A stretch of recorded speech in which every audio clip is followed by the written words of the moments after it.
আসসালামু আলাইকুম। আমি মোহাম্মদ আকবর হোসেন আপনাদেরকে স্বাগত জানাচ্ছি আমেরিকার ফ্লোরিডা অঙ্গরাজ্যের ফোর্ট লডারডেলে। এই দৃশ্যগুলো আপনারা আরেকটা ভিডিওতে দেখেছেন। যারা দেখেছেন, এটা হলো এখানে আমার বাসার পিছনে যে লেকটা আছে সেই লেকে, এবং এখানে আমি বেশ কয়েকদিন মাছ ধরছি, আরও মাছ ধরার পরিকল্পনা আছে। তো সে যাই হোক, আজকের ভিডিওটা মূলত একটু অন্যরকম ভিডিও। আগে প্রায় আসলে আমেরিকার ভিসা রিলেটেড ভিডিওগুলো করতাম, মাঝখান দিয়ে অনেক দিন করে নাই। তো বেশ কয়েকজনে কমেন্টস করছেন যে আসলে বর্তমানে বাংলাদেশিদের জন্য আমেরিকার ভিসার রেশিও কীরকম, বিশেষ করে ভ্রমণ ভিসা বা B1 B2 যেটা বলে। তো আজকের ভিডিওতে মূলত আমি কথা বলবো যে নতুন প্রেসিডেন্ট মানে ডোনাল্ড ট্রাম্প প্রেসিডেন্ট হয়ে আসার পরে বাংলাদেশিদের জন্য ভ্রমণ ভিসা এবং স্টুডেন্ট ভিসার রেশিও বর্তমানে কেমন, সেটা নিয়ে মূলত কথা বলবো। এটা কি বাড়ছে না কমছে, কমলে কেন কমছে, বাকি জাস্ট এই বিষয়গুলো নিয়েই আসলে অগোছালোভাবে কথা বলবো। গোছায় কথা বলতে পারেন, এটা আপনারা অনেকেই জানেন, এই জন্য যেমনটি বলতে পারি সেরকমই চেষ্টা করব। আচ্ছা, যেটা 2024-এর অ্যাভারেজে যেটা বলা হয়ে থাকে, আমি দুইটা রেফারেন্স থেকে দেখলাম। এটা হলো, একটা হলো theusgrade.com, এটা আরেকটা হলো আপনারা অনেকেই হয়তো বা চেনেন অবশ্য যারা আমেরিকায় আসার বিষয়ে ঘাটাঘাটি করেন, মাসুম ট্রাভেলার। ওনার পেজটা মনে হয় এরকম যে উনি US অ্যাম্বাসিতে এর আগে ভিসা কনসালটেন্ট ছিলেন, মাসুম ট্রাভেলার। হ্যাঁ, তো ওনার ভিডিওগুলো আমিও দেখি। তো ওনার ভিডিও থেকে তথ্যগুলো পেলাম, পাশাপাশি আমি একটু ক্রস চেক করলাম theusgrade.com-এ, এবং দেখলাম যে না, ওনার দেওয়া তথ্যগুলো একদম মোটামুটি একদম মিলে যায়।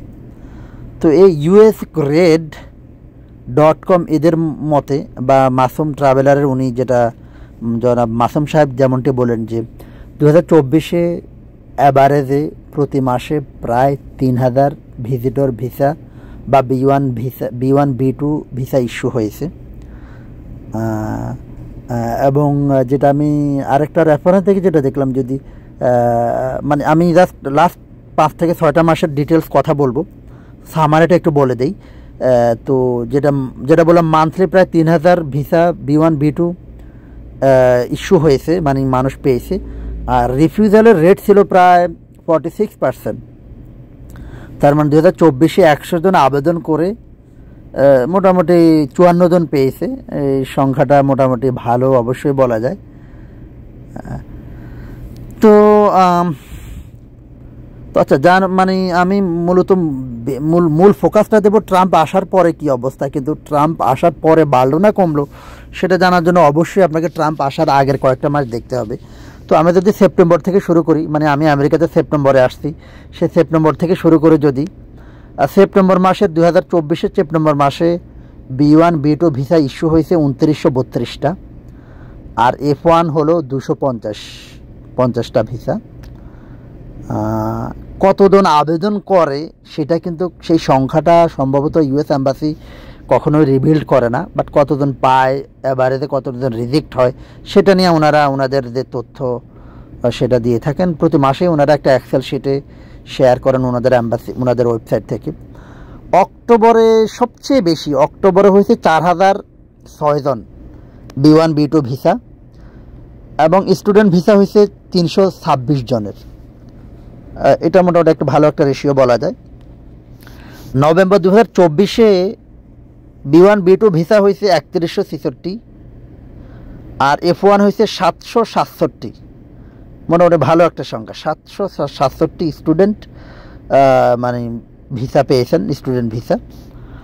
আর ডিসেম্বরের সংখ্যাটা হলো 2515টা B1 B2 ভিসা ইস্যু হয়েছে, আর স্টুডেন্ট ভিসা হয়েছে 567। তো মোটামুটি বলা যায় সেপ্টেম্বর, অক্টোবর, নভেম্বর, ডিসেম্বর এই 4 মাসে অ্যাভারেজে আপনার 3000 কিন্তু হয় প্রতি মাসে। সংখ্যাটা মোটামুটি ভালোই। আর যেটা তবে যেটা এই যে সেপ্টেম্বরের আগে যদি চিন্তা করি, আচ্ছা এটা পরে বলি। তো ডোনাল্ড ট্রাম্প আপনারা জানেন যে জানুয়ারি মাসের 20 তারিখে ক্ষমতা নিয়েছে। তো ডোনাল্ড ট্রাম্প আসার পরের মাস অর্থাৎ জানুয়ারি থেকে যদি বলে, জানুয়ারিতে মোট B1 B2 ভিসা পেয়েছে 2026 মানে 2621টি। সংখ্যাটা কিন্তু কমলো। ডিসেম্বরে হলো 2515টি, না হ্যাঁ মানে 2515টি, আর জানুয়ারিতে হলো আপনার 2621টি। তার মানে কিন্তু রেশিও তেমন একটা পরিবর্তন হয় নাই। কিন্তু স্টুডেন্ট ভিসাটা অনেক কমে আসছে, স্টুডেন্ট ভিসা 128 জন পেয়েছে। আর ফেব্রুয়ারিতে যেমন মানে একদম ট্রাম্পের আমলে বলে রাখে, ট্রাম্প বেশ কয়েকবার বলছে যে বৈধভাবে আসার সংখ্যাটা বাড়বে, সবাইকে ওয়েলকাম করবে, বাট সেটা ভিসার রেশিও দেখে কিন্তু সেই ট্রাম্পের মানে ডোনাল্ড ট্রাম্পের কথাটার প্রতিফলন তেমন একটা দেখা যায় না। ফেব্রুয়ারি মাসে ভিসা পেয়েছে সবচেয়ে কম 1982 জন, যেটা বলা হয়ে থাকে আগস্ট 2024 এরকম সংখ্যাটা খুব কম ছিল। বাট আমরা জানি আগস্টে কিন্তু অনেক দিন বন্ধ ছিল, ওই যে ক্ষমতা বা ওই যে গণ অভ্যুত্থানের কারণে, সেটা আপনারা অনেকেই জানেন। তো এই ফেব্রুয়ারি মাসে স্টুডেন্ট ভিসাও কিন্তু 123 জনে পেয়েছে। তো তার মানে সংখ্যাটা কিন্তু ট্রাম্প আসার পরে কমে গেছে। মার্চ এপ্রিলের স্ট্যাটিস্টিকটা এখনও ইউএস অ্যাম্বাসি থেকে প্রকাশ করে নাই সে। তো এই 2 মাস মানে মার্চ এপ্রিল মে এই 3 মাসের স্ট্যাটিস্টিকটা পেলে মানে ট্রাম্প আসার পরে আসলে এটা মানে কমে যাবে কিনা বা কমলো কিনা সেটা বোঝা যাবে। তার জন্য আমাদেরকে অপেক্ষা করতে হবে। কিন্তু 1 মাসের স্ট্যাটিস্টিক দিয়ে যদিও মতামত বা কমেন্টস করা উচিত না যে বাড়লো কি কমলো, বাট কমছে সেটা তো বোঝা যায়। এবং আমরা জানি যে ট্রাম্প আসার সাথে সাথে কিন্তু অনেকগুলো অ্যাডমিনিস্ট্রেটিভ অ্যাকশন বা কি বলে অনেকগুলা যেটা বলে ওই যে কি মানে নির্বাহী আদেশের কারণে, বিশেষ যেমন আপনারা দেখেন অবৈধ অভিবাসীদেরকে ধরপাকড়ের জন্য খুব এখনও চলতেছে।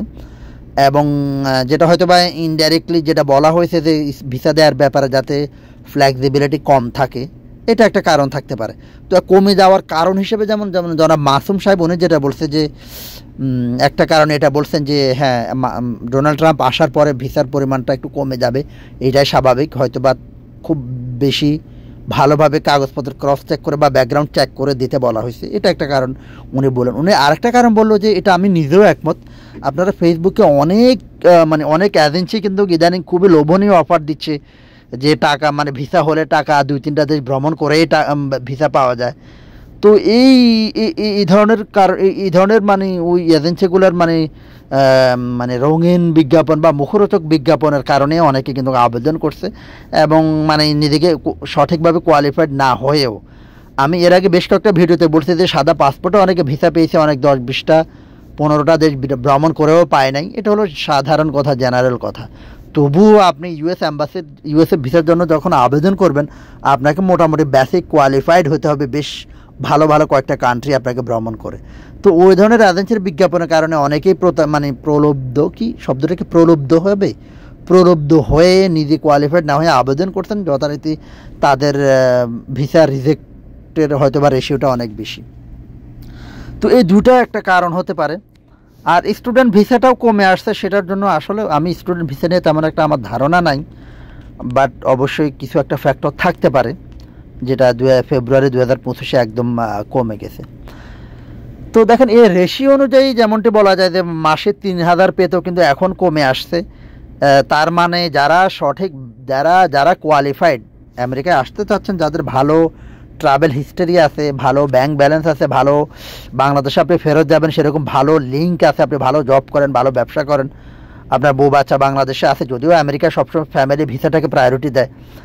তো আপনি যদি কোয়ালিফাইড হন, কোয়ালিফাইড ব্যক্তিদের এখনও ভিসা আবেদন করতে কোনো মানে ভয় পাওয়ার কিছু নাই। আপনারা আবেদন করতে পারেন, আবেদন করাটা উচিত। আপনি যদি নিজে কোয়ালিফাইড হন, কে রিফিউজ হলো কে পেলো না পেলো সেটার দিকে চিন্তা না করে আপনি নিজেকে প্রস্তুত করুন, ভালো এজেন্সিকে দিয়ে আপনি সাপোর্ট মানে সহায়তা করুন, আশা করা যায় আপনার ভিসা হবে। তো ইউএসের ভিজিট ভিসা নিয়ে আমি বেশ কয়েকটা ভিডিও করছি, সেগুলোর লিঙ্ক আমি ডেসক্রিপশানে অথবা কমেন্টসে অথবা ক্যাপশনে দিয়ে দেবো, যারা দেখতে চান দেখতে পারেন। ও আরেকটা তথ্য ভুলে গেছি, 2024 সারা বিশ্বে আমেরিকাতে আপনার ভিসা রিজেক্টের F1-এর রিজেক্টের পরিমাণ হলো 41% গ্লোবালি। তো বিস্তারিত আরও অনেক স্ট্যাটিস্টিক, এগুলো আপনারা গুগল করলেই পাবেন। তো সবাই ভালো থাকুন, আল্লাহ আপনাদের সবাইকে ভালো রাখুন। ভিডিও দেখুন, আমার ভিডিও ভালো লাগলে দেখুন। সাধারণত আমি বলি না কমেন্টস করতে, শেয়ার করতে, সাবস্ক্রাইব করতে, আপনাদের ভালো লাগা থেকেই করেন। সেজন্য আমি মানে কি বলি মানে কি মানে আমি বেশি ইনকারেজ হই ভিডিও দেওয়ার জন্য। তো সবাই ভালো থাকবেন। এটা আমার মরিচ গাছ, এখানে আমি মরিচ গাছ লাগাবো, দেখা যাক কী অবস্থা। এখানে আমার বাসার সামনের এই জায়গাটায় বাগান করার ইচ্ছা আছে টবে, তখন সেটা নিয়ে ইনশাআল্লাহ ভিডিও দিব। আসসালামু আলাইকুম ওয়া রাহমাতুল্লাহি ওয়া বারাকাতুহু।